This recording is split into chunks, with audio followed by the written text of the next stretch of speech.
เป็นอย่างพนักงานออฟฟิศหลายคนในยุคนี้นี่นะจึงเริ่มหันกลับมาจับจกจับส่วนจับบัวหนน้ำกันหลายขึ้นมันบ่แม่นแค่ว่ามันรักษาสุขภาพได้แต่ย้อนว่าการเกษตรกำลังกลายเป็นกระเป๋าเงินใบที่2ที่มันคงที่สุดเพราะว่าในยุคนี้มันค่าครองชีพมันสูงอย่างเช่นนี้นะการเกษตรจึงถือว่าเป็นกระเป๋าเงินใบที่2มื้อนี้ค่อยสิมาแชร์ตามเหตุผลว่าเป็นอย่างเจ้าควรที่จะเริ่มปลูกเงินไว้อยู่ข้างเฮือนเจ้าตั้งแต่มื้อนี้อันทำมิตรใช้เวลาวางให้เป็นรายได้หลายคนบอกว่าบ่มีเวลาวางแต่ที่จริงแล้วนะการเกษตรนะยุคใหม่ซะเนาะใช้เวลาเพียงแค่30นาทีหา1ชั่วโมงหลังเลิกเวียกก็เฮ็ดได้นะหรือว่าช่วงเช้าก็สิออกไปเฮ็ดเวียกซั่นว่าจะตื่นมา5โมงจังซี่หรือบ่ซั่นเจ้าก็ตื่นมา6โมงเฮ็ดเวียกเกี่ยวกับเกษตร30นาทีแล้วก็ไปอาบน้ำก็เตรียมเครื่องแล้วก็ไปเวียกถ้าเฮาเลือกพืชที่เหมาะสมและวางแผนระบบหน้าดีซุมเจ้าสิพากันมีรายรับเข้ากระเป๋าแบบบ่ต้องลาออกจากเวียกเลยอันที่2เนื้อที่น้อยมันก็บ่ได้เป็นปัญหาสำหรับการเฮ็ดเกษตรลืมเหมือนมโนภาพไปเลยว่าเฮ็ดเกษตรมันต้องมีพื้นที่20เฮกตาร์มีพื้นที่ไปกระดาษเช็ดนั่นนี่ใส่เสาคือลืมภาพนั้นซะลืมภาพที่ว่ามัน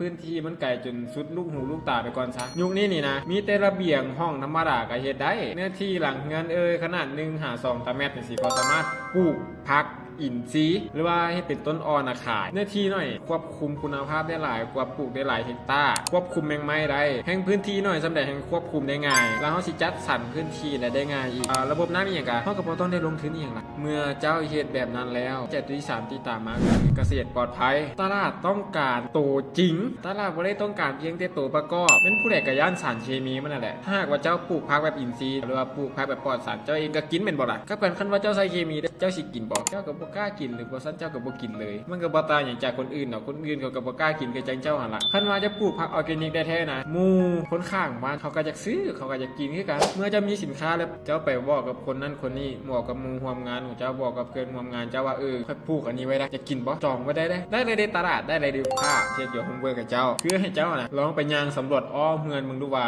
มีมุมใดในที่ว่าแสงแดดมันส่องถึงย่างน้อย3-4 ชั่วโมงต่อมื้อนั่นแหละคือจุดทองหรือว่าทำเลทองของเจ้าที่จะเฮ็ดเกษตรสร้างรายได้สำหรับคนที่เป็นเงินเดือนคือจังเจ้าแม่นว่าข้อยก็เลยเอาคลิปนี้มาเป็นแนวทางให้กับเจ้าไปเฮ็ดค่อยจะมาบอกว่าพืช3พืชที่ใหญ่ไว้ที่ปลูกมานี่อีกประมาณบ่ดนมื้อนะได้เก็บกินและเก็บขายใครที่เป็นมือใหม่ห้ามพลาดแล้วใครที่ฮู้แล้วคอมเมนต์มาบอก